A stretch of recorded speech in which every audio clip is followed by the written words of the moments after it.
How's it, people? Welcome back to Motorzar TV. I'm out here with the Duke of Lone Hill. Oh, thank you. Cheers. Shout out to you. He is representing McLaren, but he's actually a Mercedes fan. It's a complicated relationship right now. A bit closer. Yes, perfect. I'll say, grew up loving McLaren. I have McLaren merch from when I was a little boy.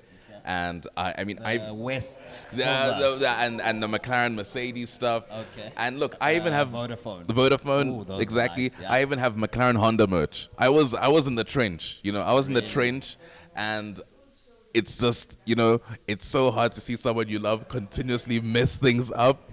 And so, but it's so toxic. But my love for Mercedes is that I adore Lewis, and so I've found a temporary home. Let's say, whilst I've moved out whilst renovations are happening at McLaren.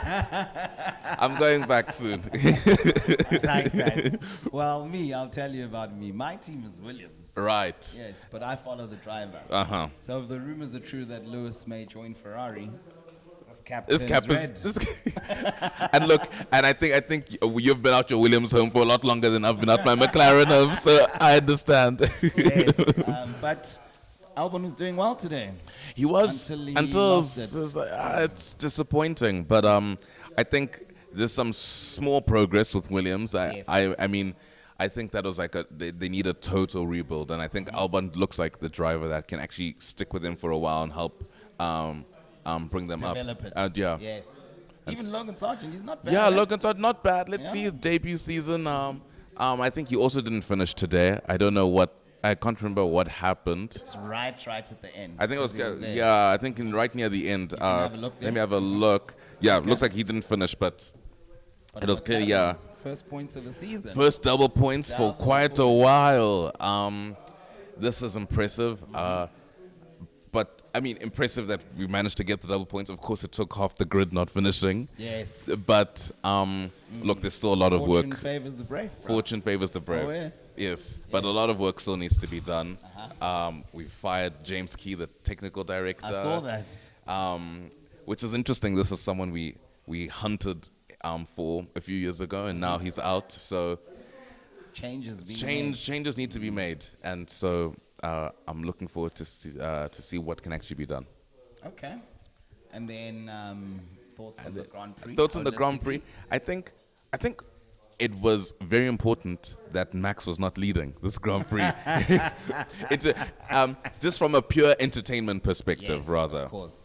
I think we saw once he took the lead. Yeah, once he took the lead, he drove away. And so I think for those first 25 or so laps that we actually had, is this actually going to be a bit of a race? I'm glad we had that.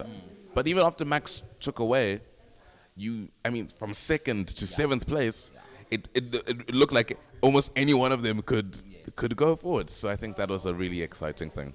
I think that's been the story of the season. Yeah. The race behind the Red Bulls is what's making it lit. Yeah. And another strong showing from Aston Martin. Wonderfully strong show. Alonso. Fernando, look, I've always respected Fernando. Of course, I think his animosity towards Lewis makes me less so of a fan. But nonetheless, he is a phenomenal driver, and he's showing that he's still in top form, despite at age 41. So respect where respect is due. And I think he's the headline story of the season so far. He is so far, and he's been telling people for years that give me a car and I'll do the job. And credit is due that he's showing that he is doing the job, and very few drivers, when the car is given to them, actually step up. Yeah, because Lance Stroll is nowhere near him. Lance Stroll's nowhere near him. So much younger, so it's not about age. It's literally down to the driver. Yeah, and and as much if we can shift over, I think the Ferraris, for example, I respect Charles and Carlos. Charles is very fast on one lap. But we've seen Charles have these small little errors, and I think if you had given Fernando Charles's car last year, a lot more, like Max probably still would have won comfortably, but there would have been more instances of a closer fight, I think. No, I have to agree with you. And also, if you saw what really was an Achilles heel for Ferrari last season with the strategy course. Yeah. I don't think that a driver with Fernando's pedigree Yeah. will be taking No. those instructions when he doesn't agree with the call that the teams are making. Absolutely. And those things, they make a difference, because you look at your Maxes, your Lewises, your Alonsos, they will question the team's decision when they say box, box. You'll be like, Yes. why? And if you saw when they called, I can't remember what race it was, they called Sainz in. They were like, box, box. And he's overtaking. Yes. You remember that no, race? it's comical. It's really something. I mean, it's just the other day during, I think it was in qualifying, Charles, yesterday, there was an issue with the tires. Charles didn't understand why certain tires were put. I think he was put on mediums or something when it maybe should have been softs. And it's those small in things qualifying. in qualifying. Okay. I can't. I've just forgot the exact scenario, but it's those little things that add up. And to be fair, I think Charles is definitely going to be looking at other teams soon enough. I firmly believe that. But how many options are there, bro? I think he's probably lining up. Truth be told, I think he's lining up a Mercedes move to replace Lewis. And then Lewis goes the other way. Lewis is retiring. I don't think so. Lewis won't retire without his eighth, in my opinion. Certainly. And I don't think Lewis will leave Mercedes before his. I think he will close his chapter at Mercedes. I think to move to Ferrari. Ferrari's also in a mess, but a different sort of mess to Mercedes. You know, it's not like he's jumping ship to a house that's in order. So I think why not stay at a team where you know that you can correct things. To move to Ferrari, there'll be adjusting. There's the language barrier, the cultural difference.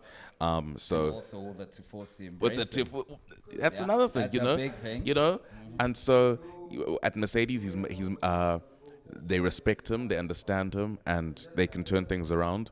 And we know no one of championship winning caliber is going to Red Bull whilst Max is there. That's truth be told.